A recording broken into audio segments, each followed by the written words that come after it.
U komunističkoj Rusiji su slavili 1. maj, a sveta matrona im je govorila o Trećem svetskom ratu. Nije imala oči, a ipak je videla sve nestašluke i lukavstvo poslednjih vekova bednog čovečanstva. Velika svetiteljka je predvidela 3 svetska rata. 2 su se već dogodila, 3. preostaje u čovečanstvu sa 1002 problema. Sveti Jovan Kronštadtski, veliki svetitelj Ruske pravoslavne crkve, kada se prvi put sreo sa tada nepoznatom 14-godišnjom slepom matronom u prepunoj crkvi Svetog Andreja, rekao je sledeće reči o njoj. Dođi matronoška, dođi, evo dolazi moja zamena, 8. stub Rusije. Govoreći proročki o posebnoj misiji matrone kod ruskog naroda i u kasnim godinama progona koje je video da dolaze. 2. maja s poštovanjem preklanjamo kolena u znak sećanja na svetu matronu Rusku. Prepodobna nije bila samo 8. stub Rusije, već stoji danas kao stub istine i utehe u ove naše dane. Uzda si prepodobne matrone zbog Rusije. Ona je predvidela nemačku invaziju na Rusiju, ali je govorila i o drugom, kasnijem ratu, koji će ubiti milione ljudi u jednoj noći. U ranoj mladosti je predvidela revoluciju 1917. koja se dogodila mnogo godina kasnije, rekavši: oni će pljačkati i uništavati crkve, otimaće zemlju i halapljivo je podeliti među sobom, progoneći sve bez izuzetka. Gospodin Ždanov, arhitekta i inženjer, se prisjeća kako mu je sveta matrona govorila. Pitao sam je o kursu Rusije tokom revolucije, a ona mi je govorila: prvo će postaviti Staljina, posle njega će se smenjivati vlastodržci i jedni će biti gori od drugih. Oni će pokrasti Rusiju. Posle rata ovi drugovi će putovati u inostranstvo, vidjet će kako žive stranci, pokvarit će se i konačno će postati potpuno bez obraza. U to vreme će se pojaviti Mihajl. Želeće da pomogne, da sve promeni, da sve preokrene. Ali da je znao da će propasti biti ubijen, onda ne bi ni na koji način to ni započinjao. Biće nereda, sporova, masakra. Jedna stranka će se boriti protiv druge. Onda će doći do poboljšanja, ali bit će potrebno neko vreme. Od tada pa nadalje, govori prepodobna matrona našim danima. Odahnućete, imat ćete sve, čak ćete moći da oslužite i molitvu na Crvenom trgu i parasto za stradalog cara. Ali onda će se oni stari vratiti u Rusiju i situacija će postati gora nego što je bila ranije. Ovo kako vas sve žalim, do kraja vremena, jer od tada pa nadalje tako će živeti. Opisuje 3. katastrofu čovečanstva.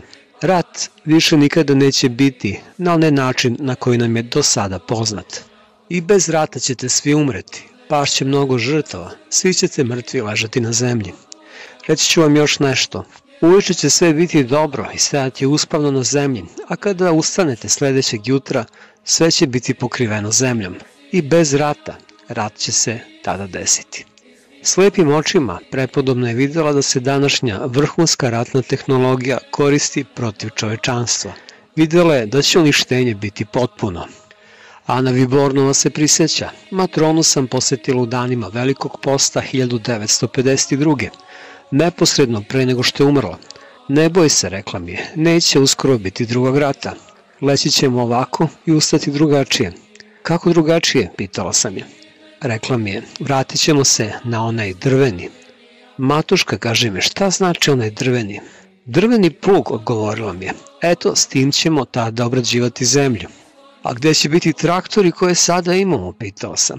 Ostavi traktore, radit ćemo tada drvenim plugovima i život će biti dobar. Ali do tih vremena još nismo stigli. Ti međutim nećeš umreti do tada i vidjet ćeš sve ovo. Prepodobna matrona je ispitivala stvari u potrazi za uzrokom razornih ratova i nečovečnosti koji ih karakterišu. Ovo je bila Božja volja. Narod je kao hipnotisan i strašna demonska sila je stupila u akciju.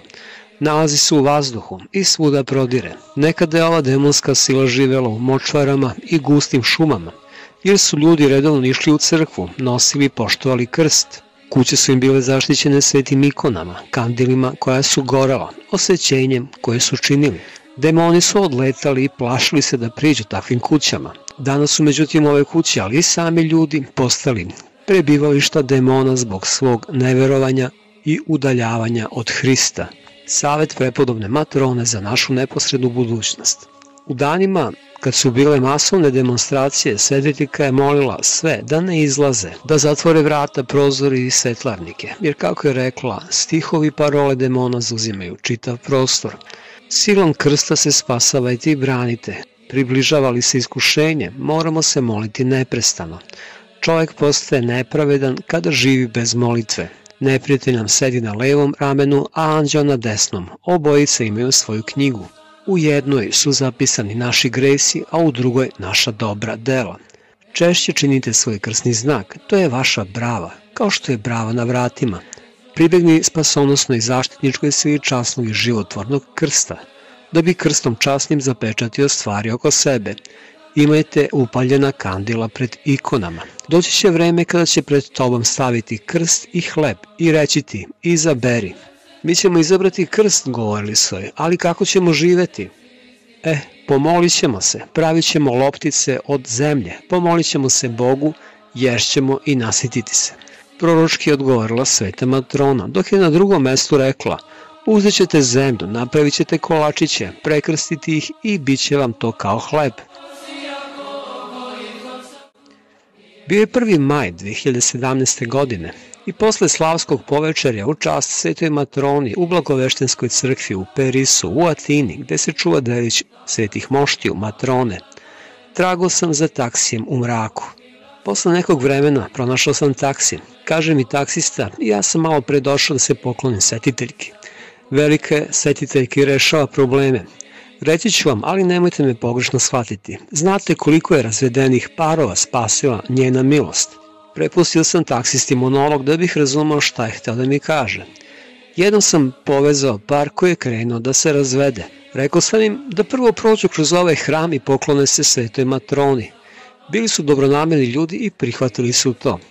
Rezultat je bio da su se vratili kući svoje deci. Od tada, kada parovi koje poznajem imaju takav problem, vozim ih svojim taksijem i dovodim ih do svete matrone. Rezultat je uvek isti. Oni se mire i ponovo sjedinjuju. Slušao sam starog taksistu i divio se prepodobnoj, ali i jednostavnom socijalnom radu ovog čoveka. Zato nisam zaboravio njegov izgled. U zoru posle božanske liturgije na Vaskrs 2018. koja je kasno završena jer su sve liturgijske molitve čitane, tražio sam taksi. Sa sobom sam imao malu ikonu svete matrone. Izvadio sam mobilni da pozovem taksi dok sam u drugoj ruci pažljivo držao upaljenu sveću od donešenog blagodatnog ognja. Dva momka u mraku išla su na mene, divlje raspoložena. Odjednom je taksi upalio svetla, nisam odugovlačio i ušao sam unutra. Nakon izgovorenog Hristos anesti, taksista mi je rekao, krenuo sam na posao, ali sam prvo otišao u Blagoveštensku crkvu na vaskršnju službu i da se poklonim svetoj matroni, ovdje u centru Atine. Kada sam stigao na odredište i upalio svetlo da mu platim, setio sam se da je to bio isti taksista koji me vozio pre godinu dana, posle večernje službe prepodobnoj matroni. Podsjetio sam ga na to i bio je veoma srećan. Pitao sam ga da li veruje u čuda i odgovorio mi je, naravno, svaki dan to doživljavam u svom taksiju.